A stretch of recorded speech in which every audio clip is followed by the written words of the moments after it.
ಆರೋಗ್ಯ ಸಂಚಿಕೆ ಕಾರ್ಯಕ್ರಮದ ಎಲ್ಲ ಕೇಳುಗರಿಗೆ ನಮಸ್ಕಾರ.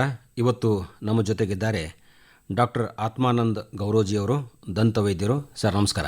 ನಮಸ್ಕಾರ. ನಾವು ದಂತ ವಿಷಯವಾಗಿ ಅನೇಕ ವಿಚಾರಗಳನ್ನು, ಅಂದರೆ ಅದರ ವಿವಿಧ ರೂಪಗಳು, ದಂತ ಚಿಕಿತ್ಸೆ ಅಂತಂತಂದರೆ ಜನರಿಗೆ ರೂಟ್ ಕ್ಯಾನಲಿಂಗು, ಹಲ್ಲು ತುಂಬಿಸೋದು ಅಂತ ಇಷ್ಟಿಷ್ಟೇ ಕೆಲವು ವಿಚಾರಗಳನ್ನು ತಿಳ್ಕೊಂಡಿರ್ತೀವಿ. ಹಲ್ಲು ಬಿದ್ದಾಗ ಇನ್ನೊಂದು ಹಲ್ಲು ಹಾಕ್ಸಿದ್ರೆ ಆಯಿತು ಅಂತಂತೇಳಿ. ಆದರೆ ಭಾಳಷ್ಟು ವಿಷಯಗಳು ಇದರಲ್ಲಿವೆ. ಈ ರೀತಿಯಾಗಿ ದಂತ ಚಿಕಿತ್ಸೆಯನ್ನು ತಗೊಳ್ಳಿಕ್ಕೆ ಹೋದಾಗ ಅವರದ್ದು ತಮ್ಮದೇ ಆದಂಥ ಕೆಲವು ಚಿಕಿತ್ಸೆಗಳನ್ನು ಮಾಡ್ತಾ ಹೋಗ್ತಾರೆ.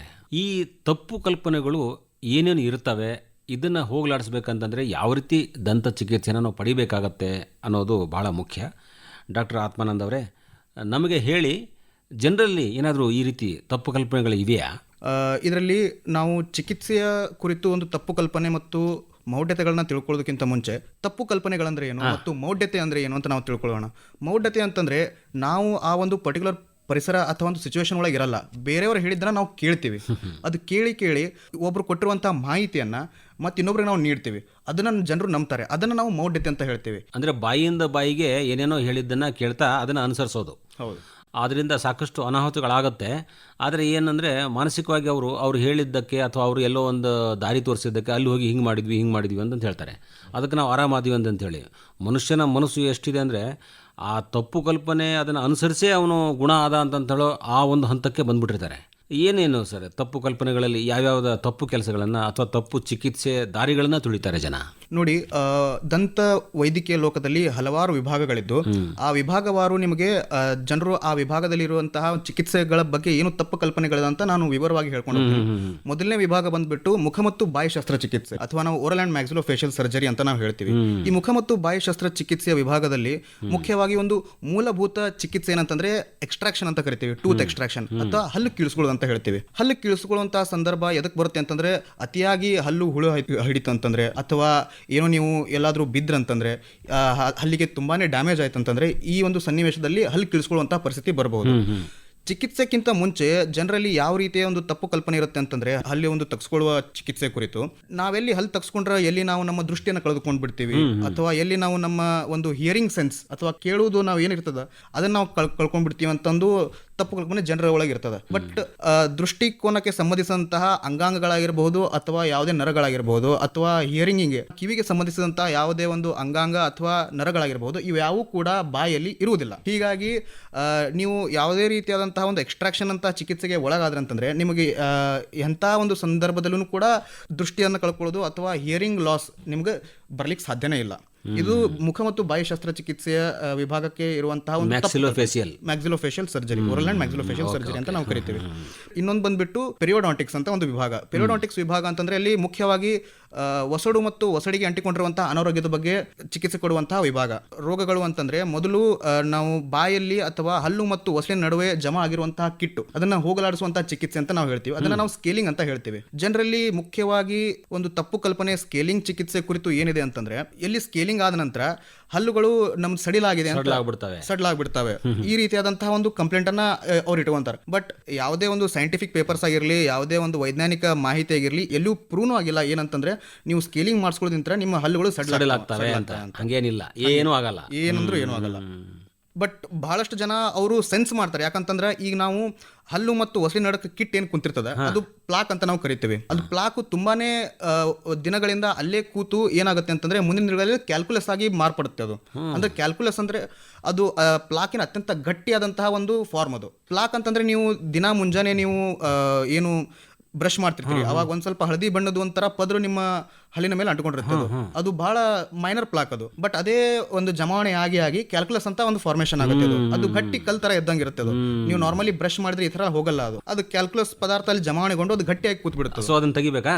ಅದನ್ನ ತೆಗಿಬೇಕು. ಅದನ್ನ ತೆಗೆದ್ಬಿಟ್ಟು ಅಲ್ಲಿ ಏನ್ ಹಾಕ್ಬೇಕು? ಅಲ್ಲಿ ಏನು ಹಾಕ್ಲಿಕ್ಕೆ ಬರಲ್ಲ, ಬೇಡ. ಅಂದ್ರೆ ಈ ಒಸಡಿನ ಮಧ್ಯೆ ಏನೋ ಸೇರ್ಕೊಂಡಿರ್ತದೆ, ಅದನ್ನ ಖಾಲಿ ಮಾಡ್ತೀವಿ ನಾವು. ಕಡ್ಡಿಗಳಿಂದ ಸ್ವಚ್ಛ ಮಾಡೋದಾಗ್ಲಿ, ಅಲ್ಲಿ ಸಿಕ್ಕಾಕೊಂಡಿದ್ದನ್ನು ತೆಗಿಲಿಕ್ಕೆ ಅಂತ ಹೋದಾಗ ಆ ಹಲ್ಲು ಸರಿ ಇರ್ತದೆ, ಗಟ್ಟಿ ಇರ್ತದೆ. ಆದರೆ ಒಸಡಿನ ಮಧ್ಯೆ ಸಾಕಷ್ಟು ಗ್ಯಾಪ್ ಆಗಿ ಅಲ್ಲಿ ಏನೋ ಸಿಕ್ಕಾಕೊಂಡು ತುಂಬಾ ತೊಂದರೆ ಕೊಡುತ್ತೆ. ಸೊ ಒಸಡಿನ ಮಧ್ಯೆ ಏನು ತುಂಬಬೇಕಾಗಾರೆ? ಒಸಡಿನ ಮಧ್ಯೆ ಅದು ಇದು ಗಮ್ಸ್ ಯಾವ ರೀತಿ ಅಂತಂದ್ರೆ, ನೀವು ಕ್ಯಾಲ್ಕುಲಸ್ ಇತ್ತಂತಂದ್ರೆ ಅದನ್ನ ನೀವು ಎಲಿಮಿನೇಟ್ ಮಾಡಿದ ನಂತರ ಒಸಡಿಗೆ ಸೆಲ್ಫ್ ಹೀಲಿಂಗ್ ಕೆಪಾಸಿಟಿ ಬರುತ್ತೆ ಅದು. ಸೊ ನೀವು ಒಂದು ಸ್ಕೇಲಿಂಗ್ ಆದ ನಂತರ ಒಂದು 2-3 ದಿನದ ನಂತರ ಆ ಒಸಡು ತಂತಾನೆ ನಿರ್ದಿಷ್ಟವಾದಂತಹ ಜಾಗ ಅದಕ್ಕೆ ಏನಿರ್ತದೆ ಅದಕ್ಕೆ ಬಂದು ಅಟ್ಯಾಚ್ ಆಗ್ಬಿಡುತ್ತೆ ಅದು. ಡಾಕ್ಟರ್, ಒಳ್ಳೆ ಮಾತು ಹೇಳಿದ್ರಿ ನೀವು. ಎಷ್ಟೋ ಸಲ ಅಯ್ಯೋ ಇವತ್ತು ಈ ನಮೂನಿ ಹಲ್ಲು ನೋವು ಆಗಿದೆಯಲ್ಲ, ನಾಳೆ ಏನು ಮಾಡಬೇಕು ನಾನು ನಾನು ಹೆಂಗೆ ತಿನ್ಬೇಕು ಅಂತೇಳಿ ಚಿಂತೆ ಮಾಡ್ತಾರೆ. ಅವನು ಸಹಜವಾಗಿ ತನ್ನ ಏನೇನು ಕ್ರಿಯೆಗಳನ್ನು ತಿನ್ನೋದೆಲ್ಲ ಮಾಡ್ತಾರೆ, ಅಲ್ಲಿ ಏನೂ ತೊಂದರೆ ಬಂದಿರಲ್ಲ. ಸೊ ಭಯ ಪಟ್ಕೋಬಾರ್ದು, ಅದು ತಂತಾನೇ ಸರಿ ಆಗುತ್ತೆ ಅಂತೇಳಿ. ಆದರೆ ಯಾವಾಗ ಭಯ ಪಟ್ಕೋಬೇಕಾಗತ್ತಂದರೆ ಇನ್ನೇನು ದಿನ ಅದೇ ಆಗ್ತಾ ಇದೆ ನನಗೆ ಅಂತಂದಾಗ ವೈದ್ಯರ ಕಡೆ ಹೋಗಲೇಬೇಕಾಗತ್ತೆ. ಸೊ ಈಗ ತಾವು ಹೇಳ್ದಂಗೆ ಅದು ಸಡಿಲ್ ಆದಂಗೆ ಆಗೋಲ್ಲ ಅಂತ ಅನ್ನೋದು ಈಗ ಇನ್ನೊಂದು ತಪ್ಪು ಕಲ್ಪನೆ. ಅದು ಅಲ್ಲ, ಅದು ಹಾಗೇನು ಅನ್ಕೋಬಾರ್ದು ಅಂತ ಹೇಳಿದಿರ್ತಾವೆ. ಮುಂದೆ ಈಗ ಅದೇ ಒಂದು ಕ್ಯಾಲ್ಕುಲಸ್ ರಿಲೇಟೆಡ್ ಒಂದು ಜಿಂಜಾವೈಲಿಸ್ ಅಂತ ಕರೆಯಿರ್ತೀವಿ ನಾವು. ಈ ಸ್ಕೇಲಿಂಗ್ ಎಷ್ಟು ಮುಖ್ಯವಾದಂಥ ಚಿಕಿತ್ಸೆ ಅಂತಂದ್ರೆ ಇದು ಬಹಳ ಬೇಸಿಕ್ ಚಿಕಿತ್ಸೆ ಇದು, ಆದ್ರೂ ಇದು ಎಷ್ಟು ಒಂದು ಮೇಜರ್ ರೋಲ್ ಪ್ಲೇ ಮಾಡುತ್ತೆ ಅಂತಂದ್ರು. ಇದು ಪಿ ಜಿಂಜಾವೈಲಿಸ್ ಅನ್ನೋ ಒಂದು ಬ್ಯಾಕ್ಟೀರಿಯಾ ಏನಿದೆ, ಇದು ನಿಮ್ಮ ಬ್ಲಡ್ ಸ್ಟ್ರೀಮಿಗೆ ಎಂಟರ್ ಆಗಿ ಹಾರ್ಟ್ ಅಲ್ಲಿ ಕೂಡ ಅದು ತನ್ನ ಒಂದು ಹಾರ್ಟಿಗೆ ಕನೆಕ್ಟ್ ಆಗುವಂತಹ ಮೇಜರ್ ಆರ್ಟರೀಸ್ ಏನಿರ್ತಾವೆ ಅಲ್ಲಿ ಪ್ಲಾಕ್ ಫಾರ್ಮೇಶನ್ ಮಾಡ್ಲಿಕ್ಕೆ ಸ್ಟಾರ್ಟ್ ಆಗುತ್ತೆ ಅದು. ಸೊ ಅದು ನಿಮ್ಗೆ ಹಾರ್ಟಿಗೆ ಕನೆಕ್ಟ್ ಆಗುವಂಥ ಮೇಜರ್ ಆರ್ಟರೀಸ್ ಎಲ್ಲ ಸ್ವಲ್ಪ ನ್ಯಾರೋ ಡೌನ್ ಮಾಡ್ತಾವೆ. ನ್ಯಾರೋ ಅಂತಂದ್ರೆ ಒಂದು ಸ್ವಲ್ಪ ಸಣ್ಣಗಾಗಿ ವಾಲ್ಯೂಮ್ ಕಡಿಮೆ ಆಗುತ್ತೆ. ಸೊ ಹೀಗಾಗಿ ಅಲ್ಲಿ ಒಂದು ಫ್ಯಾಟಿ ಡೆಪಾಸಿಷನ್ ಆಗಿರಬಹುದು ಅಥವಾ ಇದೊಂದು ಪ್ಲಾಕ್ ಡೆಪಾಸಿಷನ್ ಆಗಿರಬಹುದು. ಇದನ್ನ ನಾವು ವೈದ್ಯಕೀಯ ಒಂದು ಭಾಷೆಯಲ್ಲಿ ಅರ್ಥ್ರೋಸ್ಕ್ಲಿರೋಸಿಸ್ ಅಂತ ನಾವು ಕರಿತೀವಿ ಇದನ್ನ. ಈ ಅರ್ಥ್ರೋಸ್ಕ್ಲಿರೋಸಿಸ್ ಇಂದ ನಿಮಗೆ ಮುಂದಿನ ದಿನಗಳಲ್ಲಿ ಹೃದ್ರೋಗ ಕಾಯಿಲೆಗಳು, ಸ್ಟ್ರೋಕ್ ಕೂಡ ಆಗ್ಬೋದು. ಅದು ಸಣ್ಣ ಚಿಕಿತ್ಸೆ, ಅದು ಹೃದಯದ ಒಂದು ಸಮಸ್ಯೆಗೂ ಕಾರಣ ಆಗ್ಬೋದು. ಅಂದ್ರೆ ಚಿಕಿತ್ಸೆ ಕೊಟ್ಟರೆ ಸರಿ ಆಗುತ್ತೆ ಅಂತ ಹೇಳಿ. ಅಂದ್ರೆ ತಪ್ಪು ಕಲ್ಪನೆ ಏನಿದೆ ಇದರಲ್ಲಿ? ತಪ್ಪು ಕಲ್ಪನೆ ಅಂತಂದ್ರೆ ನೀವು ಜನರನ್ನ ಕೇಳಿಕೊಂಡು ಸಡ್ಲಾಗ್ತಾವಂತ ನೀವು ಕೇಳಿ ಅದಾದ ನಂತರ ನಿಮ್ಮನ್ನ ನೀವು ಲೈಕ್ ಇಂಥ ಹೃದ್ರೋಗಕ್ಕೆ ನೀವೆಲ್ಲ ಎಕ್ಸ್ಪೋಸ್ ಆಗ್ತಿದ್ರಿ ನೀವು. ಅಂದ್ರೆ ಚಿಕಿತ್ಸೆ ಕೊಡದೇನೆ ಹಾಗೆ ಬಿಟ್ರೆ ಅಥವಾ ಬೇರೆ ಯಾವುದೋ ಮಾರ್ಗದಿಂದ ಅವ್ರು ಚಿಕಿತ್ಸೆ ಕೊಡ್ಲಿಕ್ಕೆ ಹೋದ್ರೆ ಏನಾದರೂ ಆಗ್ಬೋದು ಅಂತ ಹೇಳ್ತಾ ಇದ್ದೀರಿ. ಮುಂದೆ ಮತ್ತೆ ಇನ್ನು ಯಾವ ತಪ್ಪು ಕಲ್ಪನೆ ಇದೆ? ಇನ್ನು ವಕ್ರದಂತ ಚಿಕಿತ್ಸೆ, ಇದಕ್ಕೆ ಒಂದು ತಪ್ಪು ಕಲ್ಪನೆ ಜನರಲ್ಲಿ ಏನಿದೆ ಅಂತಂದ್ರೆ ಸುಮಾರು 12ರಿಂದ 14 ವರ್ಷಗಳಾದ ನಂತರ ನೀವು ವಕ್ರದಂತ ಚಿಕಿತ್ಸೆ ತಗೋಬಹುದು ಅಂತ ಹೇಳ್ತಾರೆ. ಆದ್ರೆ ಬಹಳಷ್ಟು ಒಂದು ಅಡ್ವಾನ್ಸ್ಮೆಂಟ್ ಬಂದಿರೋ ಕಾರಣ ಈಗ 7ರಿಂದ 8ನೇ ವಯಸ್ಸಿನ ಮಕ್ಕಳು ಇರ್ತಾರೆ, ಅವ್ರಿಗೂ ನೀವು ವಕ್ರದಂತ ಚಿಕಿತ್ಸೆನ ನೀವು ಕೊಡ್ಬೋದು. ಯೂಶುವಲಿ ಆರ್ಥೋಡಾಂಟಿಕ್ಸ್ ಅಂತ ನಾವು ಕರಿತೀವಲ್ಲ, ಇದರಲ್ಲಿ ಏನಿರುತ್ತೆ ಅಂತಂದ್ರೆ ಈ ವಿಭಾಗದಲ್ಲಿ ಒಂದು ಡೆಂಟಲ್ ಡಿಫಾರ್ಮೇಷನ್ ಮತ್ತು ಇನ್ನೊಂದು ಸ್ಕೆಲಿಟಲ್ ಡಿಫಾರ್ಮೇಷನ್ ಅಂತ ಇರುತ್ತೆ. ಸೊ ಇದನ್ನ ನಾವು ಡಿಫಾರ್ಮೇಷನ್ ನಾವು ಕರೆಕ್ಷನ್ ಮಾಡ್ಬೇಕಂತಂದ್ರೆ ಸುಮಾರು 7ರಿಂದ 8 ವಯಸ್ಸಿನ ಮಕ್ಕಳನ್ನ ನಾವು ಸ್ಕೆಲಿಟಲ್ ಡಿಫಾರ್ಮೇಷನ್ ನಾವು ಅವಾಗಲೇ ಕರೆಕ್ಷನ್ ಮಾಡಿದ್ವಿ ಅಂತಂದ್ರೆ ಮುಂದಿನ ದಿನಗಳಲ್ಲಿ ಅವರು ತಂತಿ ಹಾಕೊಳ್ಳಿಕ್ಕೂ ಲೈಕ್ ಸಂದರ್ಭ ಬರ್ಲಿಕ್ಕೆ ಅನುಕೂಲ ಆಗುತ್ತೆ. ಅಂದರೆ ಆವಾಗಲಿಂದನೇ ಬೇಕಾದ್ರೆ ಅದನ್ನು ಸರಿಯಾಗಿ ಚೆಕಪ್ ಮಾಡಿ ಸರಿ ಮಾಡಿಸ್ಕೋಬೇಕು. ಆಫ್ಕೋರ್ಸ್ ಅಂದರೆ ಹಲ್ಲುಗಳು ಬೀಳ್ತವೆ, ಮುಂದೆ ಅದು ಬದಲಾವಣೆ ಆಗ್ತಿರ್ತವೆ, ಹಾಗಾಗಿ ಏನು ಮಾಡಲ್ಲ ಅಂತ ನೀವು ವೈದ್ಯರು ಕೂಡ ಆದಷ್ಟು ಅದನ್ನು ನಂತರ ಹಾಕ್ಸ್ಕೋಬೇಕು ಅಂತ ಆಗಲಿ ಅಂತ ಏನೋ ಹೇಳ್ತೀರಿ. ಈಗ ಹಾಕ್ಸಿದ ನಂತರ ಆಗಲಿ ಅಥವಾ ಹಾಕ್ಸೋ ಸಂದರ್ಭದಲ್ಲಿ ಕೆಲವು ವಿಚಾರಗಳು ಇರ್ತವೆ. ಇದರಿಂದ ಇಲ್ಲ ಆಮೇಲೆ ಹಾಕ್ಸಕ್ಕೆ ಬರಲ್ಲ ಅಂತ ಹೇಳಿ ಒಂದು ಮಾತು ಹೇಳಿದ್ರು. ಈಗ ನೀವು ಹೇಳಿದ್ರಿ, ಭಾಳ ಖುಷಿ ಆಗುತ್ತೆ. ವೈದ್ಯಕೀಯ ಅಭಿವೃದ್ಧಿ ಆದಂಗೆ ಎಲ್ಲವನ್ನೂ ಯಾರಾದರೂ ಕೂಡ ಹಾಕ್ಸ್ಕೋಬಹುದು, ಚಿಕಿತ್ಸೆಯನ್ನು ಮಾಡಿಕೊಳ್ಳೇ ಹೋಗ್ಬೋದು. ಆ ಕ್ಲಿಪ್ಪನ್ನು 40 ವರ್ಷದವ್ರಿಗೂ ಬೇಕಾದ್ರೆ ಹಾಕೋಬಹುದು ಅಂತ ಅಂದಂಗೆ ಆಯ್ತು. ಈಗ ಹಾಕೋಬಹುದು. ಅದರೊಳಗೆ ಏನೇನು ಈ ತಪ್ಪು ಕಲ್ಪನೆಗಳು, ಈಗ ಇದನ್ನ ಹಾಕ್ಸೋದ್ರಿಂದ ಹಿಂಗಾಗತ್ತೆ, ಅದು ಒಂದು ಯಾವುದೋ ಹಲ್ಲು ಕೀಳ್ತಾರೆ ಅದರಿಂದ ಏನೇನೋ ಆಗುತ್ತೆ ಅಂತೇಳಿ ಹೇಳ್ತಾರಲ್ಲ. ಮೊದಲನೇದಾಗಿ ರೋಗಿಗಳು ಏನು ಬರ್ತಾರೆ ನನ್ನ ಹತ್ರ, ಅವರಲ್ಲಿ ಒಂದು ತಪ್ಪು ಕಲ್ಪನೆ ಏನಂತಂದ್ರೆ ಇದು ವಕ್ರದಂತ ಚಿಕಿತ್ಸೆ ಅತ್ಯಂತ ಒಂದು ಕಡಿಮೆ ಸಮಯದಲ್ಲಿ ಆಗುವಂತ ಚಿಕಿತ್ಸೆ ಅನ್ಕೊಂಡು ಬರ್ತಾರೆ. ಹೌದು. ಆದ್ರೆ ಇದು it will depend on the like dental deformities. ಎಷ್ಟು ವಕ್ರವಾಗಿರುತ್ತಲ್ಲ ಅಷ್ಟೇ ಅದು ಟೈಮ್ ತಗೊಳುತ್ತೆ ಮಾಡುವಾಗ. ಹೌದಾ? ಸೊ ಇಂತಿಷ್ಟು ತಿಂಗಳ ಕಾಲ ನೀವು ಟ್ರೀಟ್ಮೆಂಟಿಗೆ ಬರಬೇಕಾಗತ್ತೆ ಅಂತ ಹೇಳಿ ಅದನ್ನೇ ನೀವು ಸ್ವಲ್ಪ ಸರಿಪಡಿಸ್ತಾ ಹೋಗ್ತಾ ಇರ್ತೀವಿ. ಹೌದು. ಸಾಮಾನ್ಯವಾಗಿ ಇದಕ್ಕೆ ಜಾಸ್ತಿ ದೀರ್ಘಾವಧಿ ಚಿಕಿತ್ಸೆನೇ ಬೇಕು. ಆದ್ರೆ ಕಡಿಮೆ ಅವಧಿನಲ್ಲಿ ಇದು ಮುಗಿದೋಗ್ಬಿಡುತ್ತೆ ಅಂತ ಹೇಳಿ ಅವ್ರು ಹೆಂಗೆ ಅನ್ಕೋತಾರೆ? ಯಾವ ಕಾರಣಕ್ಕಾಗಿ? ಯಾಕಂತಂದ್ರೆ ಲೈಕ್ ಏನು ನಮ್ಗೆ ಗಾಯ ಆಗಿಲ್ಲ, ಏನೂ ಆಗಿಲ್ಲ, ಮಾಯ ಆಗೋದು ಏನೂ ಬೇಕಾಗೇನಿಲ್ಲ, ಹೀಗಾಗಿ ಡಾಕ್ಟರ್ ಕಡೆ ಹೋದ ನಂತರ ಜಲ್ದಿ ಅವ್ರು ಮಾಡಿಕೊಟ್ಟು ಬೀಳ್ತಾರೆ. ಅವರು ಆ ರೀತಿಯಾದಂತಹ ಒಂದು ಕಲ್ಪನೆ ಇಟ್ಕೊಂಡು ನಮ್ಮ ಹತ್ರ ಬರ್ತಾರೆ. ಆಮೇಲೆ ಹೆಚ್ಚಾನೆಚ್ಚು ಜನರು ಒಂದು ತಪ್ಪು ಕಲ್ಪನೆ ಅಂತಂದ್ರೆ ಇದೇ ಒಂದು ತಪ್ಪು ಕಲ್ಪನೆಯಿಂದ ಮದುವೆಗೆ ವಯಸ್ಸಿಗೆ ಬಂದಿರೋಂಥ ಹೆಣ್ಮಕ್ಳು ಅವ್ರ ಮನೆಯೊಳಗೆ ಯಾವಾಗ ಗಣ್ಣು ನೋಡೋದು ಶುರು ಮಾಡ್ತಾರೆ, ಅಂಥವ್ರೆಲ್ಲ ಸ್ವಲ್ಪ ನಮ್ಮ ಹತ್ರ ಬಂದಿರ್ತಾರೆ. ಮಗಳಿಗೆ ಇನ್ನೊಂದು 2-3 ತಿಂಗಳು ಬಿಟ್ಟು ಮದುವೆ ಮಾಡೋದೈತಿ, ಅರ್ಜೆಂಟ್ ಸರಿ ಆಗ್ಬೇಕು, ಈಕಿ ಒಂದ್ಸಲ ಕಾಣಬೇಕು, ಈಕಿ ಒಂದ್ಸಲ ಫೋಟೋಗಳನ್ನ ಯಾರೋ ದೋಸ್ತರು ಅಂದ್ಬಿಟ್ಟಿರ್ತಾರೆ ಹಲ್ಲಿನಿಂದ ಸ್ವಲ್ಪ ಯಾಕೋ ಮುಂದಿದಂಗೆ ಅದ ನೋಡು ಅಂತ, ಒಂದು ಸ್ವಲ್ಪ ಫೋಟೋಗಳ ನಕ್ರ ಸ್ವಲ್ಪ ನಗು ಚಲೋ ಕಾಣಬೇಕು, ಈ ರೀತಿಯಾದಂತಹ ಮಾತುಗಳನ್ನ ಒಂದು ಇದನ್ನ ಇಟ್ಕೊಂಡು ಎಕ್ಸ್ಪೆಕ್ಟೇಷನ್ಸ್ ಎಲ್ಲ ಇಟ್ಕೊಂಡು ಬರ್ತಿರ್ತಾರೆ. ಬಟ್ ಒಂದು ಮಾತೇನಂತಂದ್ರೆ ನಾನಂತಲ್ಲ, ಒಂದು 10-15 ಡಿಗ್ರಿ ತಗೊಂಡಿರೋ ಡಾಕ್ಟರ್ನೂ ಅಲ್ಲ, ಹರಿಬ್ರಹ್ಮ ಬಂದ್ರು ಕೂಡ ಇದನ್ನ ಕಡಿಮೆ ಅವಧಿಯಲ್ಲಿ ಸರಿ ಮಾಡೋಕ್ಕಾಗಲ್ಲ. ಮತ್ತು ಇನ್ನೊಂದು ಒಂದು ಪ್ರಾಕ್ಟೀಸ್, ಇದು ನಾನು ತಪ್ಪು ಕಲ್ಪನೆ ಅಂತ ಹೇಳಿಕ್ ಬರಂಗಿಲ್ಲ, ಜನರ ಒಂದು ರೂಢಿ ಏನಂತಂದ್ರೆ ಯಾವಾಗ ಅವರು ತಂತಿ, ಬ್ರೇಸಸ್ ಅಥವಾ ಅಲೈನರ್ಸ್ ಈ ರೀತಿಯಾದಂತಹ ಒಂದು ವಕ್ರದಂತ ಚಿಕಿತ್ಸೆಗೆ ಯೂಸ್ ಆಗುವಂಥ ಉಪಕರಣಗಳೇನದಾವ ಇವನ್ನೆಲ್ಲ ಅವರು ಬಾಯಿ ಒಳಗೆ ಹಾಕೊಂಡಾದ ನಂತರ ಒಂದು ಸಮಯದಲ್ಲಿ ಅದು ಎಲ್ಲ ಕರೆಕ್ಟ್ ಆಗುತ್ತೆ ಅದು. But there will be a chances of relapse. ಒಂದು ಕೋರೆ ಹಲ್ಲು ವಕ್ರವಾಗಿ ಬೆಳೆದಿರ್ತದೆ, ಅದನ್ನು ಕರೆಕ್ಟ್ ಆಗಿ ಅದರ ಒಂದು ಜಾಗದಲ್ಲಿ ನಾವು ತಂದಿಡ್ತೀವಿ. ಇಟ್ಟಾದ ನಂತರ ಒಂದು ರಿಟೈನರ್ ಅಂತ ಉಪಕರಣ ಬರುತ್ತೆ, ಅದನ್ನ ಅಟ್ಲೀಸ್ಟ್ ನೀವು ಮತ್ತೆ ಒಂದು 6 ತಿಂಗಳ 7 ತಿಂಗಳ 8 ತಿಂಗಳಾದ್ರೂ ನೀವು ಹಾಕೊಳ್ಳೇಬೇಕಾಗುತ್ತೆ. ಇಲ್ಲಿಕಂದ್ರೆ ಮತ್ತೆ ಅದರ ನೈಜ ಜಾಗ ಜಾಗ ಏನಿರ್ತಲ್ಲ ವಕ್ರವಾಗಿ ಬೀಳ್ತದೆ, ಅದೇ ಜಾಗಕ್ಕೆ ಹೋಗ್ಬಿಡುತ್ತದೆ. ಆವಾಗ ಚಿಕಿತ್ಸೆ ಸರಿಯಾಗಲಿಲ್ಲ, ಹಂಗಾಯ್ತು ಹಿಂಗಾಯ್ತು ಅಂತಂತಾರೆ. ಅದು ಅಂದ್ರೆ ಮತ್ತು ಸರಿಯಾದ ಚಿಕಿತ್ಸೆಯನ್ನು ಸಂಪೂರ್ಣವಾಗಿ ಪಾಲಿಸಬೇಕು. ಹೌದು. ಮತ್ತಿನ್ನು ಒಂದು ಕೃತಕ ದಂತ ವಿಭಾಗ ಅಂತ ಇದೆ, ಅಂದ್ರೆ ಪ್ರೊಸ್ಟೋಡಾಂಟಿಕ್ಸ್ ಅಂತ ನಾವು ಕರಿತೀವಿ ಅದನ್ನ. ಅದರಲ್ಲಿ ಮುಖ್ಯವಾಗಿ ನಾನೇ ಕೇಳಿರುವಂತಹ ಕೆಲವೊಂದು ತಪ್ಪು ಕಲ್ಪನೆಗಳು ಜನರು ಏನಂತಂದ್ರೆ, ಕೆಲವೊಬ್ರದ್ದು ಬಾಯಿ ನೀವು ನೋಡಿದ್ರೆ ಅಂತಂದ್ರೆ ಯಾವುದೇ ರೀತಿಯಾದಂತಹ ಹಲ್ಲುಗಳಿರಲ್ಲ. ಸೊ ಅವರಿಗೆ ನಾವು ಏನು ಕೊಡಬೇಕಾಗ್ತದೆ ಚಿಕಿತ್ಸೆ ರೂಪದಲ್ಲಿ ಅಂದ್ರೆ ಹಲ್ಲಿನ ಸೆಟ್ ಕೊಡಬೇಕಾಗ್ತದೆ. ಸೊ ಹಲ್ಲಿನ ಸೆಟ್ ತಗೊಳ್ಳೋ ಮುಂದಾಗ ಅವ್ರು ಯಾವ ರೀತಿ ಒಂದು ಮುಜುಗರಕ್ಕೆ ಒಂದು ಒಳಗಾಗ್ತಾರ ಅಂತಂದ್ರೆ, ಅವರು ಒಂದು ತಪ್ಪು ಕಲ್ಪನೆ ಏನಂತಂದ್ರೆ, ನಾವು ಯಾವುದೋ ಡೆಡ್ ಬಾಡಿದ ಹಲ್ಲು ತಗೊಂಡು ಅವ್ರ ಬಾಯಿ ಒಳಗೆ ಹಾಕ್ತಿದೀವಿ, ಅಥವಾ ಯಾವುದೇ ಒಂದು ಪ್ರಾಣಿಯ ಹಲ್ಲನ್ನ ನಾವು ತಗೊಂಡು ಅದಕ್ಕೆ ನಾವು ಮನುಷ್ಯನ ಹಲ್ಲಿಗೆ ಒಂದು ಶೇಪ್ ಅನ್ನ ಕೊಟ್ಟು ಅವ್ರ ಬಾಯಲ್ಲಿ ಹಾಕ್ತಿದೀವಿ ಅಂತ ಒಂದು ತಪ್ಪು ಕಲ್ಪನೆ. ಇದೇ ಒಂದು ತಪ್ಪು ಕಲ್ಪನೆಯಿಂದ ಎಷ್ಟೋ ಜನ ಪಾಪ ಇನ್ನೂ ರಾಗಿ ಗಂಜಿ ಒಳಗೆ ಬದುಕ್ಬಿಟ್ಟಾರ, ಲಿಕ್ವಿಡ್ ಫುಡ್ ಒಳಗೆ ಬದುಕ್ಬಿಟ್ಟಾರ ಅವರು. ಜನರ ಮಾತಿಂದ ಮಾತು ಅವರು ವೈದ್ಯರು ಹಂಗೆ ಮಾಡ್ತಾರೆ ಹಿಂಗೆ ಮಾಡ್ತಾರೆ ಅಂತ ಹೆದರಿಸಿ ಈ ರೀತಿಯಾದಂತಹ ಒಂದು ತಪ್ಪು ಕಲ್ಪನೆ ಅಥವಾ ಮೌಢ್ಯತೆಯನ್ನು ಅವ್ರ ತಲೆ ಒಳಗೆ ತುಂಬಿಬಿಡ್ತಾರೆ. ನೋಡಿದ್ರೆ ನೀವು ಆ ವ್ಯಕ್ತಿಯ ಹಲ್ಲಿನ ಆಕಾರಕ್ಕೆ ಅನುಗುಣವಾಗಿ ನೀವೇ ಅದನ್ನ ತಯಾರಿಸ್ತೀರಿ. ಹೌದು, ಅದು ಎಲ್ಲ ಪ್ಯೂರ್ಲಿ ಲ್ಯಾಬ್ ಮೇಡ್ ಇರುತ್ತೆ. ಹೌದು, ಅಕ್ರಿಲಿಕ್ ಅಂತ ಒಂದು ಮಟೀರಿಯಲ್ ಬರುತ್ತೆ, ಆ ಮಟೀರಿಯಲ್ ಇಂದ ನಾವು ಮಾಡ್ತೀವಿ. ಅದು ಲ್ಯಾಬ್ ಗ್ರೋನ್ ಮಟೀರಿಯಲ್ ಅದು ಅಷ್ಟೇ. ಇದರಲ್ಲಿ ಯಾವುದೇ ರೀತಿಯಾದಂತಹ ಒಂದು ಸತ್ತ ಮನುಷ್ಯನ ಅಥವಾ ಯಾವುದೇ ಪ್ರಾಣಿಗಳ ಹಲ್ಲನ್ನು ನಿಮ್ಮ ಬಾಯಲ್ಲಿ ನಾವು ಹಾಕಲ್ಲ. ಹೌದೌದು. ಈಗ ಕಣ್ಣು ಕಾಣದೇ ಇರೋರಿಗೆ ಅದು ಆ ಕಣ್ಣಿನ ದೃಷ್ಟಿ ಹೋಗಿರ್ತದೆ, ಅದು ಒಂಥರ ಮುಚ್ಚಿದಂಗೆ ಆದಾಗ ಆ ಜಾಗದಲ್ಲಿ ಇನ್ನೊಂದು ಕೃತಕ ಕಣ್ಣನ್ನು ಕೂರಿಸಿ ಅದು ನೋಡಲಿಕ್ಕೆ ಅಂದವಾಗಿ ಕಾಣಿಸ್ಬೇಕು. ಅದು ಆ್ಯಕ್ಚುಲಿ ದೃಷ್ಟಿ ಇರಲ್ಲ, ಬಟ್ ನೋಡಲಿಕ್ಕೆ ಚೆಂದ ಇರಲಿಲ್ಲ ಅಂತ ಹೇಳಿ ಅದನ್ನು ಹಾಕ್ಸಿದ್ದೆಲ್ಲ ನೋಡ್ತೀವಿ ನಾವು. ಆದರೆ ದಂತದ್ದು ಹಂಗಲ್ಲ, ಅದು ಅವರಿಗಾಗಿನೇ ಎಕ್ಸ್ಕ್ಲೂಸಿವ್ಲಿ ಅವರಿಗಾಗಿ ತಯಾರು ಮಾಡಿರೋವಂಥದ್ದು ಆಗತ್ತೆ. ಹಾಗೇನ ಅನ್ಕೋಬಾರ್ದು ಅಂತ ಹೇಳಿ ಇಲ್ಲಿ ಮತ್ತೆ ಸರ್ ಜನರ ಒಂದು ನಾನು ತಪ್ಪು ಕಲ್ಪನೆ ಅಂತ ಹೇಳಿಕೂ ಬರಲ್ಲ. ಯಾಕಂತಂದ್ರೆ ಜನರದೊಂದು ಅದೊಂದು ಅನುಭವ. ಯಾಕಂತಂದ್ರೆ ಈಗ ನಿಮ್ಗೆ ಯಾರಾದ್ರೂ ನಿಮ್ಗೆ ಐ ಡೊನೇಟ್ ಮಾಡ್ತಾರಂತಂದ್ರೆ ಅದು ಡೆಡ್ ಬಾಡಿದ ಒಂದು ಐಸ್ ತಗೊಂತೀವಿ ನಾವು. ಸೊ ಹೀಗಾಗಿ ಅವರು ಏನಾರ ಹಲ್ಲು ಹಾಕೋಬೇಕು ಅವಾಗ ಬೇಕಾರೆ. ಹೌದಲ್ಲ, ಅಂದ್ರೆ ಈ ಕೃತಕವಾಗಿ ಯಾವುದೇ ಹಲ್ಲುಗಳನ್ನ ನೀವು ತಗೊಳ್ಳೋದಲ್ಲ ತಾನೆ, ತಗೊಳಕ್ ಬರೋದೇ ಇಲ್ಲ. ಬಿಕಾಸ್ ಯಾರ್ಯಾರ್ದು ಹಲ್ಲು ಇರ್ತದೆ, ಅಥವಾ ಅದು ಅಷ್ಟು ಜಾಗ ಇದೆ ಅಂತ ತಿಳ್ಕೊಂಡು ಇರ್ಲಿ ನಡೀತದೆ ಅಂತ ತಿಳ್ಕೊಂಡು ಅಡ್ಜಸ್ಟ್ ಮಾಡಕ್ ಬರಲ್ಲ. ಹೇಗೆ ಹುಟ್ಟಿದಾಗಿಂತ ಪ್ರತಿಯೊಬ್ಬರಿಗೂ ಫಿಂಗರ್ ಪ್ರಿಂಟ್ಸ್ ಬೇರೆ ಇರುತ್ತೆ, ಚರ್ಮದ ಬಣ್ಣ ಬೇರೆ ಇರುತ್ತೆ, ಒಂದು ಕೂಲಿನ ಬಣ್ಣ ಬೇರೆ ಇರುತ್ತಲ್ಲ, ಅದೇ ರೀತಿ ಎಲ್ಲರ ಬಾಯಲ್ಲೂ ಹಲ್ಲುಗಳ ಒಂದು ಆಕಾರ ಕೂಡ ಬೇರೆ ಬೇರೆ ಇರುತ್ತಲ್ಲ, ಬೇರೆ ಬೇರೆ ಇರುತ್ತೆ ಅದು. ಸೊ ಈ ಹಲ್ಲಿನ ಆಕಾರ ಅದು ಒಂಥರ ಈಗ ಫಿಂಗರ್ ಪ್ರಿಂಟ್ ಸಮ ಆದಂಗೆ ಆಯ್ತು ಈಗ. ಹೌದು ಹೌದು. ಅದಕ್ಕಾಗಿ ಕೆಲವು ಪರೀಕ್ಷೆಗಳನ್ನೆಲ್ಲ ಮಾಡುವಾಗ ನಿಮ್ಮ ಪ್ರಾಮುಖ್ಯತೆ ಏನು ಅಲ್ಲಿ? ಈಗ ಒಂದು ವಿಭಾಗನೂ ಇದೆ, ಫೋರೆನ್ಸಿಕ್ ಒಡಂಟೊಲಜಿ ಅಂತ. ಈ ಒಂದು ಫೋರೆನ್ಸಿಕ್ ಒಡಂಟೊಲಜಿಯಲ್ಲಿ ಯಾವ ರೀತಿ ಅಂತಂದ್ರೆ, ಈಗ ಸಪೋಸ್ ಯಾರಾದ್ರೂ ರೇಪ್ ವಿಕ್ಟಿಮ್ಸ್ ಇರ್ತಾರಂತಂದ್ರೆ ಅವರ ಒಂದು ಮೈಯಲ್ಲಿ ಬೈಟ್ ಮಾರ್ಕ್ಸ್ ಇರುತ್ತೆ, ಅಕ್ಯೂಸ್ಡ್ ಇರ್ತಾರೆ, ಅವ್ರದೊಂದು ಬೈಟ್ ಮಾರ್ಕ್ಸ್ ಅದು ಇರುತ್ತೆ. ಆ ಬೈಟ್ ಮಾರ್ಕ್ಸ್ ಅನ್ನ ನಾವು ಫೋಟೋ ತಗೊಂಡು ಅದನ್ನ ಮತ್ತೆ ಕಂಪ್ಯೂಟರ್ನಲ್ಲಿ ಹಾಕಿ ಅದನ್ನ ಯಾರು ಅಕ್ಯೂಸ್ಡ್ ಇರ್ತಾರೆ ಅವ್ರದ್ದೊಂದು ಅಚ್ಚೆ ತಗೊಂತೀವಿ ನಾವು. ಸೊ ಆ ಅಚ್ಚೆನ ಅದನ್ನೊಂದು ಮಾಡೆಲ್ ಆಗಿ ಪರಿವರ್ತಿಸಿ ಆ ಫೋಟೋನ ಮತ್ತು ಆ ಅಚ್ಚೆನ ಎರಡು ಕಂಪೇರ್ ಮಾಡಿ ಇಷ್ಟು ಪರ್ಸೆಂಟ್ ಮ್ಯಾಚ್ ಆಗ್ತಿದೆ, ಆ ಪರ್ಸೆಂಟೇಜ್ ವಾಯ್ಸ್ ಪ್ರಕಾರ ಇವರೇ ಮಾಡಿರ್ಬೋದು ಅಂತ ಒಂದು ತೀರ್ಮಾನಕ್ಕೂ ಬರ್ಬೋದು ನಾವು. Okay okay. ಸೊ ಭಾಳ ಪ್ರಮುಖವಾದಂಥದ್ದು ಒಂದು ಫೋರೆನ್ಸಿಕ್ನಲ್ಲಿ ತುಂಬ ಒಂದು ಉತ್ತಮವಾದಂತಹ ಸಲಹೆ ನಿಮ್ಮಿಂದನೂ ಕೂಡ ಬರುತ್ತೆ, ಭಾಳ ಪ್ರಮುಖ ಪಾತ್ರ ವಹಿಸ್ತೀರಿ ನೀವು ಅಂತ ಹೇಳಿ. ಮತ್ತೆ ಏನು ತಪ್ಪು ಕಲ್ಪನೆಗಳು ಈ ವಿಚಾರವಾಗಿ ನಾವು ಚರ್ಚೆ ಮಾಡ್ಬೋದು? ಮತ್ತು ಇನ್ನೊಂದು ವಿಭಾಗ ಬರುತ್ತೆ, ಚಿಕ್ಕ ಮಕ್ಕಳ ಒಂದು ಚಿಕಿತ್ಸೆ ವಿಭಾಗ, ಅದು ಪೀಡೋಡಾಂಟಿಕ್ಸ್ ಅಂತ ನಾವು ಕರಿತೇವೆ. ಇಲ್ಲಿ ಮಕ್ಕಳಿಗೆ ಬ್ಲೇಮ್ ಮಾಡಕ್ ಬರಲ್ಲ, ಯಾಕಂತಂದ್ರೆ ಅವರು ಚಿಕ್ಕವರವರು, ಅವರಿಗೆ ಹೆಲ್ತ್ ಆಗಿರ್ಲಿ, ಹೆಲ್ತ್ ಕಾನ್ಶಿಯಸ್ ಆಗಿರ್ಲಿ ಅವರಷ್ಟಿರಲ್ಲ. ಸೊ ನಾವಿಲ್ಲಿ ಯಾರಿಗಾದ್ರೂ ನಿಜವಾಗ್ಲೂ ನಾವು ಜ್ಞಾನವಂತ ಕೊಡ್ಬೇಕಂತಂದ್ರೆ ಅದು ಮಕ್ಕಳಿನ ಪೋಷಕರಿಗೆ.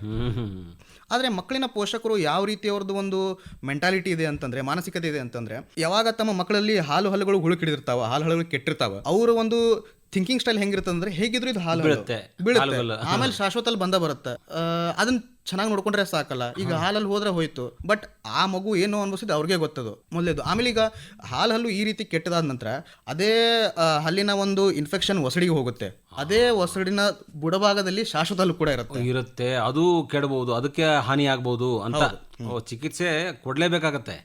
ಅದು ಬೀಳುತ್ತೆ ಬಿಡು ಅಂತ ಅನ್ನೋಂಗಿಲ್ಲ. ಆ ಪಾಪ ಮಗು ಹೇಳಕ್ ಆಗ್ತಿರಂಗಿಲ್ಲ, ನೋವು ಅಂತಿರ್ತದೆ, ಇರಲಿ ಬಿಡು ಸುಮ್ಮನಿರು, ಅದು ಸರಿಯಾಗತ್ತೆ ಬಿಡು, ಇನ್ನೊಂದು ಹಲ್ಲು ಬರ್ತಾ ಇದೆ, ಹಂಗೇನಿಲ್ಲ ಸರಿಯಾಗತ್ತೆ ಬಿಡು ಅಂತ ಹೇಳ್ತಿರ್ತಾರೆ. ಸೊ ಚಿಕಿತ್ಸೆ ಅಗತ್ಯ ಇದೆ. ಅಲ್ಲಿ ಏನಾದರೂ ತೊಂದರೆ ಇದ್ದರೆ ಹಾಲುಗಲ್ಲಾದರೂ ಚಿಂತೆ ಇಲ್ಲ, ನೋಡಬೇಕಾಗತ್ತೆ. ಹಾಲುಗಲ್ ಅಂದರೆ ತೀರಾ ಹಾಲುಗಲ್ ಅಂತಲ್ಲ, ಸ್ವಲ್ಪ ಮುಂದೆ ಈ ಒಂದು 5-6 ವರ್ಷ 4 ವರ್ಷ 5 ವರ್ಷದ ಮಕ್ಕಳಿಗೆ ಏನಾರ ಒಂದು ಸಮಸ್ಯೆ ಇದ್ದಾಗಲೂ ಕೂಡ ನೋಡಬೇಕಾಗತ್ತೆ ಅಂತ.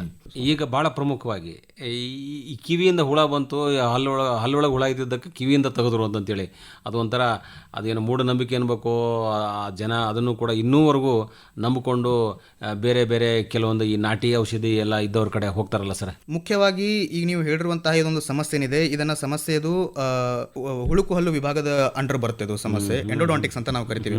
ಹಲ್ಲಿನ ಒಂದು ಒಳಾಂಗಣ ರಚನೆ ಅದ್ರ ಜೊತೆ ಡೀಲ್ ಮಾಡುವಂತಹ ಡಿಪಾರ್ಟ್ಮೆಂಟ್ ಇದು, ಅದಕ್ಕೆ ಎಂಡೋಡಾಂಟಿಕ್ಸ್ ಅಂತ ನಾವು ಕರಿತೀವಿ. ಮುಖ್ಯವಾಗಿ ಹಲ್ಲಿನ ಒಂದು ನೀವು ಪದರ ಅಥವಾ ಭಾಗಗಳನ್ನು ನೋಡ್ಕೊಂತ ಹೋದ್ರೆ ಮೊದಲು ನಿಮಗೆ ಕಣ್ಣಿಗೆ ಕಾಣುವಂತಹ ಒಂದು ಭಾಗ ಅದಕ್ಕೆ ಎನಾಮಲ್ ಅಂತ ನಾವು ಕರಿತೀವಿ. ಅದರ ತಳಗಡೆ ಒಂದು ಡೆಂಟಿನ್ ಅಂತ ಒಂದು ಪದರ ಬರುತ್ತೆ. ಅದರ ತಳಗಡೆ ಸೂಕ್ಷ್ಮನಾಳಗಳ ಒಂದು ಗುಂಪು ಇರುತ್ತೆ, ಅದನ್ನ ನಾವು ಪಲ್ಪ್ ಅಂತ ಕರಿತೀವಿ. ನಿಜವಾಗ್ಲೂ ಹಲ್ಲಿಗೆ ಒಂದು ಸೆನ್ಸ್ ಅಂತ ಬರೋದು ಅದೇ ಒಂದು ಸೂಕ್ಷ್ಮನಾಳದ ಗುಂಪಿನಿಂದ.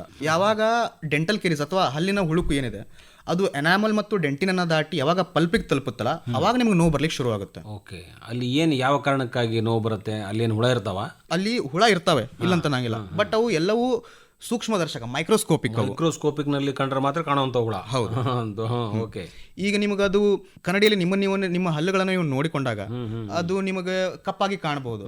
ಬಟ್ ಅದು ಕಪ್ಪಾಗಿ ಕಾಣೋದು ಅದು ಮಿನರಲೈಸ್ಡ್ ಹಲ್ಲಿದ್ದು, ಅದು ಹುಳದಿಂದ ಆಗಿರುವಂತಹ ಅದೊಂದು ಹಲ್ಲಿನ ಭಾಗ. ಅದು ಹೊರತಾಗಿ ನಿಮಗೆ ಯಾವುದೇ ರೀತಿಯಾದಂತಹ ಹುಳುಗಳು ಕಾಣ್ತಿರಲ್ಲ. ಹುಳ ಅಲ್ಲ ಅದು ಅಂತ ಅರ್ಥ. ನಾನು ಯಾವಾಗ ನನ್ನ ಪದವಿ ಓದುವಾಗ ನಾನು ಧಾರವಾಡದಲ್ಲಿದ್ದೆ. ಧಾರವಾಡದಿಂದ ಸರಿಸುಮಾರು ಒಂದು 10 ಕಿಲೋಮೀಟರ್ ದೂರದಲ್ಲಿ ಒಂದು ಗ್ರಾಮ ಇತ್ತು. ಅಲ್ಲಿ ನನಗೆ ಆ ಗ್ರಾಮದ ಬಗ್ಗೆ ಗೊತ್ತಿರಲಿಲ್ಲ. ಆದ್ರೂ ಕೂಡ ಅಲ್ಲಿ ಹೋಗಿರುವಂತಹ ಕೆಲವೊಂದು ರೋಗಿಗಳು ನನ್ನ ಬಳಿ ಬರ್ತಿದ್ರು. ನಾನು ನನ್ನ ರೋಗಿಗಳಿಗೆ ಕೇಳ್ತಿದ್ದೆ, ಅಲ್ಲಿ ಮೊದಲು ನೀವು ನಮ್ಮ ಕಡೆ ಅದಕ್ಕೆ ಬರಲಿಲ್ಲ, ಆ ಗ್ರಾಮವನ್ನು ಅದಕ್ಕೆ ನೀವು ಪ್ರಿಫರ್ ಮಾಡ್ತೀರಿ ಅಲ್ಲಿ ಹೋಗ್ಲಿಕ್ಕೆ ಅಂತ ಕೇಳಿದ್ರಿ. ಅವ್ರು ಏನಂತಂದ್ರು, ಇಲ್ಲಿ ನೀವು ಬಂದ ನಂತರ ನೀವು ಇಂಜೆಕ್ಷನ್ ತೋರಿಸ್ತೀರಿ, ಇಂಜೆಕ್ಷನ್ ಕೊಡಬಹುದು, ಇಂಥವೆಲ್ಲ ನಮಗ ತಪ್ಪು ಕಲ್ಪನೆಗಳದಾವ. ಇದೇ ಒಂದು ತಪ್ಪು ಕಲ್ಪನೆಗಳಿಂದ ನಾವು ಅಲ್ಲಿ ಹೋದ್ವಿ ಅಂತ ಅವ್ರು ಹಿಂಗೆ ಹೇಳ್ತಾರೆ. ಅಲ್ಲಿ ಹೋದ ನಂತರ ನೀವು ಏನ್ ಮಾಡಿಸ್ಕೊಂಡ್ರಿ, ಎಂತ ರೀತಿಯ ಚಿಕಿತ್ಸೆ ಕೊಟ್ಟರು ಅಂತ ಕೇಳಿದ್ಕೊಳ್ಳೆ, ಯಾವುದೋ ಒಂದು ಹಸಿರು ಬಣ್ಣದ ಒಂದು ಲೀಫ್ ಯಾವುದೋ ತಗೊಂತಾರ, ಎಲೆಯನ್ನು ತಗೊಂತಾರ. ತಗೊಂಡಾದ ನಂತರ ಅದನ್ನ ಅರದು ಅದ್ರ ರಸ ತೆಗಿತಾರ. ಅವರು ರಸ ತೆಗೆದು ಕಿವಿಯಲ್ಲಿ ಹಾಕ್ತಾರ. ಅದನ್ನ ಕಿವಿಯಲ್ಲಿ ಹಾಕಿ 40 ನಿಮಿಷ ಹಾಗೆ ಮಲ್ಗ್ಲಿಕ್ಕೆ ಹೇಳ್ತಾರ ಅವರು. ಆಮೇಲೆ ಒಂದು ಸ್ವಲ್ಪ ಹೊತ್ತಾದ ನಂತರ ಅವ್ರಿಗೆ ಎಬ್ಬಿಸ್ಕೊಂಡು ಕಿವಿಯಿಂದ ಒಂದು ಸ್ವಲ್ಪ ಏನೋ ಹಿಂಗೆ ಒಂದು ಸ್ವಲ್ಪ ಹಿಂಗೆ ಬಟ್ ಹಾಕಿದಂಗೆ ಮಾಡಿ ಹುಳುಗಳನ್ನು ತೋರಿಸ್ತಾರೆ. ಇವ ನೋಡ್ರಿ ನಿಮ್ಮ ಹುಳುಗಳು ಅಂತ. ಲೈಕ್ ಲಿಟ್ರಲಿ ಅವು ಒಂಥರ ಹಿಂಗ ಜರ್ಮ್ಸ್ ಇದ್ದಂಗೆ ಇರ್ತಾವ್ರಿ. ಅವು ದೊಡ್ಡ ಹಿಂಗ್ ಜರ್ಮ್ಸ್ ಅವೆಲ್ಲ ಹಿಂಗ್ ಮೂವ್ ಆಗ್ತಿರ್ತಾವ. ಬಟ್ ನಾವು ಈಗ ಭಾರತೀಯಲ್ಲಿ ಹೇಗಿದೆ ಅಂತಂದ್ರೆ ಒಂದ್ ಸ್ವಲ್ಪ ಜನರು ಏನೇ ಹೇಳಿದ್ರು ನಂಬಲಿಕ್ಕೆ ಶುರು ಮಾಡ್ತಾರೆ. ಅದೊಂದು ದುರದೃಷ್ಟ. ಹುಳ ತೆಗೆದ್ರು ಅಂತ. ಇಲ್ಲಿ ಮುಖ್ಯವಾಗಿ ನಾವು ಹುಳ ಅಂತಂದು ಕೂಡ ನಾವೇನು ಇಮ್ಯಾಜಿನ್ ಮಾಡ್ತೀವಿ ಅಂತಂದ್ರೆ ಒಂದು ಕಣ್ಣಿಗೆ ಕಾಣುವಂತ ಹುಳ ಅಂದ್ಕೊಂಡಿರ್ತೀವಿ. ಬಟ್ ನೀವು ಹೇಳೋದು ಸೂಕ್ಷ್ಮದರ್ಶಕ ಯಂತ್ರದಲ್ಲಿ ಮಾತ್ರ ಕಾಣುವಂತ ಹುಳುಗಳು. ಅವೆಲ್ಲ ಮೈಕ್ರೋಸ್ಕೋಪಿಕ್ ಎಕ್ಸಾಮ್ಸ್. ಇಂಥ ಒಂದು ಸಂದರ್ಭದಲ್ಲಿ ಅವ್ರು ಹುಳ ತೋರಿಸಿದ ಕೂಡ ಹುಳ ಬಂದ್ಬಿಟ್ಟು ಬಾಯಿ ಹೊರಗಿಂತ ಬಂದ್ಬಿಟ್ಟು ಆವಾಗ ಈಗ ಆರಾಮಾಯ್ತು ನನಗೆ ಅಂತ ಹೇಳಿ ಏನಾರ ಅಂದ್ರೆ ಏನ್ ಕಾರಣ, ಯಾವ ದೃಷ್ಟಿಯಿಂದ ಅವ್ರು ಆರಾಮಾಗಿರ್ತಾರೆ? ಹಂಗಾರೆ ಅದು ಪ್ಲಸಿಬೋ ಎಫೆಕ್ಟ್ ಅಂತ ನಾವು ಹೇಳ್ತೀವಿ. ಪ್ಲಸಿಬೋ ಎಫೆಕ್ಟ್ ಅಂತಂದ್ರೆ ಸಪೋಸ್ ಕೆಲವೊಬ್ರು ಮಾನಸಿಕವಾಗಿ ರೋಗಿಗಳು ಹೆಂಗಿರ್ತಾರೆ ಅಂತಂದ್ರೆ ಅವ್ರಿಗೆ ಏನೋ ಸಮಸ್ಯೆ ಇಲ್ಲ ಅಂದ್ರೆ ನಮ್ಗೆ ಸಮಸ್ಯೆ ಆಗಿದೆ ಅಂತ ನಮ್ಮ ಕಡೆ ಬರ್ತಿರ್ತಾರೆ. ಅವರಿಗೆ ನಾವು ಒತ್ತಾಯಪೂರ್ವಕವಾಗಿ ನಿಮಗೆ ಸಮಸ್ಯೆ ಆಗಿಲ್ಲ ಅಂತ ಹೇಳಿ ಕನ್ವಿನ್ಸ್ ಮಾಡ್ಕೊಂಡು ಮಾತು ಕೇಳಲ್ಲ. ಸೊ ಅವಾಗ ಏನೋ ನಂಗೆ ತಲೆ ನೋವಿಸ್ತಿದೆ ಅಂತ ಏನೋ ಬರ್ತಾರೆ, ನನಗೆ ಹೀಗಾಗ್ತಿದೆ ಅಂತ ಏನೋ ಒಂದು ಸಮಸ್ಯೆ ಇಟ್ಕೊಂಡು ಬರ್ತಾರೆ. ಅವ್ರಿಗೆ ಸಮಸ್ಯೆ ಇಲ್ಲ ಅಂತಂದ್ರೂ ನಾವು ಒಂದು ಟ್ಯಾಬ್ಲೆಟ್ ಕೊಡ್ತೀವಿ, ಅದು ಪ್ಲಸಿಬೋ ಎಫೆಕ್ಟ್ ಅಂತ ಕ್ರಿಯೇಟ್ ಮಾಡುತ್ತೆ. ಆ ಪೇಷಂಟ್ ಒಳಗೆ ಯಾವ ರೀತಿ ಒಂದು ಭಾವನೆ ಬರ್ತಂದ್ರೆ, ನಾನು ಗುಳಿಗೆನ ತೊಗೊತಿದ್ದೀನಿ, ನಾನು ಡಾಕ್ಟರ್ ಬಳಿ ಹೋಗಿದ್ದೀನಿ ಅಂದ್ರೆ ನಾನು ಆರಾಮಾಗ್ತೀನಿ ಅದರಿಂದ. ಅಷ್ಟೇ. ಹೌದೌದು. ಈಗ ಎಷ್ಟೋ ಸಲ ವೈದ್ಯರ ಕಡೆ ಹೋಗ್ತಿದ್ದಂಗೆ ಆರಾಮಾಗ್ಬಿಡ್ತಾರೆ ಕೆಲವರು. ಇನ್ನೇನಪ್ಪ ಸುಮ್ಮನೆ ಇಂಜೆಕ್ಷನ್ ಮಾಡಿಸಿದಂಗೆ ಅಂತ ಅಲ್ಲಿ ಹೋದ್ಮೇಲೆ ನಾನು ಭಾರಿ ಆರಾಮಿದ್ದೆ ಅಂತ ಹೇಳ್ತಾರೆ. ಆ ರೀತಿಯಾದಂಥ ಒಂದು ಭಾವನೆ ಇರುತ್ತೆ. ಮತ್ತು ಈಗ ಹಳ್ಳಿ ಕಡೆಯವರೆಲ್ಲ ಒಂದು ಸಣ್ಣ ಪೇಟೆಗೆ ಹೋಗಿ ವೈದ್ಯರ ಕಡೆ ತೋರಿಸಿ ಬರುವಾಗ ಅಲ್ಲಿ ಇಡ್ಲಿ ಸಾಂಬಾರು ತಿಂದು ಬರ್ತಾರೆ. ಹೋಗುವಾಗ ಏನೂ ತಿನ್ನೋಕ್ಕಾಗ್ತಿರಂಗಿಲ್ಲ, ನಡೆಯೋಕ್ಕಾಗ್ತಿರಂಗಿಲ್ಲ. ಅಷ್ಟು ಒಂದು ಕೂಡಲೇ ಕೆಲವು ನೋವು ನಿವಾರಕ ಔಷಧಿಗಳಿಗೂ ಕೂಡ ಅಲ್ಲಿ ಬಳಕೆ ಆಗಿರ್ತವೆ, ಅದನ್ನಂತೂ ಹೇಳ್ಬೋದು. ಹೀಗೆ ಅನೇಕ ತಪ್ಪು ಕಲ್ಪನೆಗಳು ಇವೆ, ಅಥವಾ ತಪ್ಪು ಅಭಿಪ್ರಾಯಗಳು, ಅಥವಾ ಯಾರೋ ಏನೋ ಸಲಹೆ ಕೊಟ್ಟರು ಅಂಥೇಳಿ ಇರುತ್ತೆ. ಇನ್ನು ಏನಾದರೂ ಬಹಳ ಪ್ರಮುಖವಾಗಿ ನಮ್ಮ ಕೇಳುಗರಿಗೆ ಉಪಯೋಗ ಆಗುವಂಥದ್ದು ಇದೆಯಾ ಸರ್? ಮತ್ತು ತಪ್ಪು ಕಲ್ಪನೆಗಳಲ್ಲಿ ಮುಖ್ಯವಾಗಿ ತಪ್ಪು ಕಲ್ಪನೆಗಳು ಅಥವಾ ಮೌಢ್ಯತೆಗಳ ವಿಚಾರವಾಗಿ ಇದನ್ನು ನಾನು ಹೇಳಬೇಕಂದ್ರೆ, ಇದನ್ನು ಬದಿಗಿಟ್ಟು ಭಾರತೀಯರು, ಬಹುಸಂಖ್ಯಾತ ಭಾರತೀಯರು ಏನು ಮಾಡ್ತಾರಂತಂದರೆ, ಯಾವುದೇ ಒಂದು ಚಿಕಿತ್ಸೆಯ ಸಂದರ್ಭದಲ್ಲಿ ಅವರು ಮುಖ್ಯವಾಗಿ 3 ಅಂಶಗಳನ್ನು ಅವ್ರು ತಲೆಯಲ್ಲಿ ಇಟ್ಟುಕೊಂತಾರೆ. ಆ ಚಿಕಿತ್ಸೆ ನೋವು ರಹಿತವಾಗಿರಬೇಕು, ಆ ಚಿಕಿತ್ಸೆ ಶೀಘ್ರವಾಗಬೇಕು, ಮತ್ತು ಅತಿ ಅಗ್ಗದ ಬೆಲೆಯಲ್ಲಿ ಆಗಬೇಕು. ಇವು 3ನ ಎಕ್ಸ್ಪೆಕ್ಟೇಷನ್ ಇಟ್ಕೊಂಡು ಅವರು ಟ್ರೀಟ್ಮೆಂಟ್, ಚಾಯ್ಸ್ ಆಫ್ ಟ್ರೀಟ್ಮೆಂಟ್ಗೆ ಹೋಗ್ತಾರೆ ಅವರು. ಅದೇ ಒಂದು 2 ರೂಪಾಯಿನೋ ಒಂದು ಉದ್ದಿನ ಕಡ್ಡಿ ಇಟ್ಟರು ಕೂಡ ನಮ್ಮ ಹುಳ ತೆಗೆದುಬಿಟ್ರು ಯಾರೋ ಒಬ್ಬರು ಅಂತಂತೇಳಿ ಹೇಳ್ತಾರೆ. ಆದರೆ ಹಂಗೆ ಯಾರೂ ಇರಲ್ಲ. ಅದು ಮುಂದೆ ಯಾವುದಾದೋ ರೂಪದಲ್ಲಿ ಅವರು ನಿಮ್ಮ ಕಡೆಯಿಂದ ಹಣ ಕಿತ್ತಿರ್ತಾರೆ. ಬಟ್ ಕೆಲವೊಬ್ರು ವಾದ ಮಾಡೋರು ಇರ್ತಾರೆ, ನಾವು ಅವ್ರ ಕಡೆ ಹೋಗಿದ್ದೀವಲ್ಲ, ಅವ್ರು ನಮ್ಮ ಹುಳ ತೆಗೆದ್ರು ಹಲ್ಲು ಒಳಗಿಂತ ಹಾಗೆ ಹೀಗೆ ಅಂತ. ಓಕೆ ಫೈನ್, ನಿಮಗೆ ಪ್ಲಸಿಬೋ ಎಫೆಕ್ಟ್ ಆಗೈತಿ, ಫೈನ್. ಲಾಜಿಕಲಿ ಹೇಳಬೇಕಂತಂದ್ರೆ, ನಿಮ್ಗೆ ಏನಾದರೂ ಗಾಯ ಆಯಿತು, ನೀವು ಹೋಗೋ ಮುಂದೆ ಗಾಯ ಆಗ್ತದೆ. ಗಾಯ ಆದ ನಂತರ ಅದು ನೀವು ಬಿದ್ದ ನಂತರ ರಕ್ತ ಬರಕ್ಕೆ ಸ್ಟಾರ್ಟ್ ಆಗುತ್ತೆ. ಅದು ರಕ್ತ ಬರಕ್ಕೆ ಸ್ಟಾರ್ಟ್ ಆದರೆ ನೀವು ಡಾಕ್ಟರ್ ಬಳಿ ಹೋಗಿ ಇಲ್ಲಿ ಸುತ್ತಮುತ್ತ ಅನಸ್ತೇಷಿಯಾ ತೊಗೊಂತೀರಾ, ನೋವಾಗಬಾರಂತ ಇಲ್ಲ, ಅದಕ್ಕೆ ನೀವು ಬ್ಯಾಂಡೇಜ್ ಕಟ್ಕೊಂತೀರಿ ನೀವು ಅಷ್ಟೇ. ಅದೇ ರೀತಿ ಆಯಿತು, ನಿಮ್ಮ ಬಾಯಿ ಒಳಗಿಂತ ಹಲ್ಲು ಒಳಗಿಂತ ಹುಳ ತೆಗೆದ್ರಿ. ಈಗ ಬಟ್ ಹುಳ ಮಾಡಿರುವಂತ ಕ್ಯಾವಿಟಿ ಏನಿದೆ ಅದನ್ನ ಯಾರು ತುಂಬವರು? ಸರಿ, ಅದು ಮಾಡಿದಂತ ಅನಾಹುತ ಅದು ತೆಗೆದು ತುಂಬಬೇಕಲ್ಲ. ಇಲ್ಲಾಂದ್ರೆ ಅಲ್ಲಿ ಫುಡ್ ಲಾಜ್ಮೆಂಟ್ ಆಗುತ್ತೆ, ಹಲ್ಲು ಮತ್ತೆ ಸಿಕ್ಕೊಳ್ಳೋದು ಆಗತ್ತಲ್ಲ. ಸಾಮಾನ್ಯ ಒಂದ್ಸಲ ಹಲ್ಲು ನೋವು ಅಂತಂದು ಹೇಳೋರು ನನಗೆ ಮುಂದೆ ಹಲ್ಲು ಬರಲಿಲ್ಲ ಅಂತ ಹೇಳಂಗಿಲ್ಲ. ಅದು ಏನೋ ನೀವು ಕೆಲವು ಗುಳಿಗೆ ಕೊಟ್ಟಿರ್ತೀರಿ, ಹುಳ ಸಾಯುವಂಥ ಕೆಲವು ಮೆಡಿಸಿನ್ಸ್ ಇರ್ತವೆ, ಅದರಿಂದನೂ ಕೂಡ ಆರಾಮಾಗಿರ್ತದೆ. ಎಷ್ಟೋ ಸಲ ಕೆಲವು ಈ ಸಾಂಪ್ರದಾಯಿಕ ಭಾವನೆಗಳು ಹೆಂಗಿರ್ತಾವೆ ಅಂದರೆ, ನಾನು ಈ ದೇವರಿಗೆ ಹೋದೆ, ಅಲ್ಲಿ ಎಲ್ಲೋ ಒಂದು ಕಡೆ ನಾನು ಬಲಿ ಕೊಟ್ಟೆ, ಅಲ್ಲಿ ಎಲ್ಲೋ ಪೂಜೆ ಮಾಡಿದೆ, ಅದಕ್ಕೆ ಆರಾಮಾಯಿತು ಅಂತಂತ ಹೇಳಿ ಹೇಳೋದು ನಿಜ ಹೌದು. ಬಟ್ ಅದೇ ಸಮಯದಲ್ಲಿ ಅವರು ಏನಾದರೂ ಒಂದು ಟ್ರೀಟ್ಮೆಂಟ್ ಬೇರೆ ತೊಗೊಳ್ತಿರ್ತಾರೆ. ಆ ಟ್ರೀಟ್ಮೆಂಟ್ ಭಾಗ ಮರ್ತು ಬಿಡ್ತಾರೆ ಅವರು. ಇಲ್ಲಿ ಹೋಗಿದ್ದಕ್ಕೆ ಆರಾಮಾಯಿತು ಅಂತೇಳಿ ಅದನ್ನೇ ಹೈಲೈಟ್ ಮಾಡ್ತಾರೆ. ಹಾಗಾಗಿ ಈ ಎಲ್ಲ ವಿಷಯದಲ್ಲಿ, ನಮ್ಮ ದಂತದ ವಿಷಯದಲ್ಲಿ ಅಷ್ಟೇ ಅಂತಲ್ಲ, ಬೇರೆ ಎಲ್ಲ ವಿಚಾರಗಳಲ್ಲೂ ಕೂಡ ಕೇಳುಗರು ಅಥವಾ ನಮ್ಮ ಈ ಕಾರ್ಯಕ್ರಮ ಕೇಳಿದ್ರು ಎಲ್ಲರೂ ಕೂಡ ಒಂದು ಅಭಿಪ್ರಾಯ ಇಟ್ಕೋಬೇಕು, ವೈದ್ಯರ ಬಳಿ ಹೋಗದೇ ನಿಮ್ಗೆ ಯಾವತ್ತೂ ಒಳ್ಳೇದಾಗಕ್ಕೆ ಸಾಧ್ಯ ಇಲ್ಲ. ನೋಡಿ, ದೈವದ ಮೇಲೆ ನಂಬಿಕೆ ಇರಬೇಕು. ಅದನ್ನು ನಾನು ಇರಬಾರ್ದಂತ ಹೇಳಿಕ್ಕೆ ಸಾಧ್ಯನೇ ಇಲ್ಲ. ಅದು ಎಲ್ರಿಗೂ ಭಾವನಾತ್ಮಕವಾಗಿ ಅಂಟುಕೊಂಡಿರ್ತಾರೆ ದೈವದ ಪ್ರಕಾರ. ಬಟ್ ಹಂಗಂತ ನೀವು ಚಿಕಿತ್ಸೆನ ನೆಗ್ಲೆಕ್ಟ್ ಮಾಡಕ್ಕೆ ಹೋಗಬಾರ್ದು, ಮಾಡೋಂಗಿಲ್ಲ. ಜೊತೆಗೆ ಹೋಗ್ಬೇಕು ಅಂತ. ನಮ್ಮ ಭಾವನೆಗಳು ಮತ್ತು ನಮ್ಮ ಆಚರಣೆಗಳು ಎರಡೂ ಒಂದೇ ಆಗಬೇಕು. ಆದಷ್ಟು ಅದು ಎಲ್ಲರೂ ಒಪ್ಪುವಂತಹ ಆಚರಣೆಯನ್ನು ಮಾಡಬೇಕು ನಾವು. ತುಂಬ ಧನ್ಯವಾದಗಳು ಡಾಕ್ಟರ್ ಆತ್ಮಾನಂದ ಗೌರೋಜಿಯವರೇ. ತಾವು ದಂತ ಚಿಕಿತ್ಸೆ ವಿಷಯವಾಗಿ ಜನರಲ್ಲಿದ್ದಂಥ ಏನೇನು ತಪ್ಪು ಕಲ್ಪನೆಗಳು ಅಂತ ಹೇಳೋಣ ಸದ್ಯಕ್ಕೆ, ಅದು ಏನೋ ಒಂದು ತಪ್ಪು ವಿಚಾರ ಇರ್ತದೆ, ತಪ್ಪು ನಿರ್ಧಾರಗಳು ಇರ್ತವೆ, ತಪ್ಪು ಸಲಹೆಗಳನ್ನು ಅನುಸರಿಸ್ಬಿಡ್ತಾರೆ, ಏನೇನೋ ಆಗ್ತಿರ್ತದೆ. ಅದನ್ನೆಲ್ಲ ಮಾಡಬಾರ್ದು. ಈ ಆಧುನಿಕ ಯುಗದಲ್ಲಿ ಇಷ್ಟೆಲ್ಲ ನಾವು ಓದಿಯೂ ತಿಳಿದು ಕೂಡ ಸಾಕಷ್ಟು ವೈದ್ಯಕೀಯ ಅಭಿವೃದ್ಧಿ ಆಗಿಯೂ ಕೂಡ ನಾವು ಇದನ್ನು ನಂಬಬಾರ್ದು ಅಂತ ಹೇಳಿ ಈ ಸಂದರ್ಭದಲ್ಲಿ ಹೇಳೋಣ. ಮಾಹಿತಿ ಮಾಡಿಕೊಟ್ಟಿದ್ದಕ್ಕೆ ನಮ್ಮ ಎಲ್ಲ ಕೇಳುಗರ ಪರವಾಗಿ ನಿಮಗೆ ಧನ್ಯವಾದಗಳು ಸರ್. ನಮಸ್ಕಾರ. ನಮಸ್ಕಾರ ಸರ್.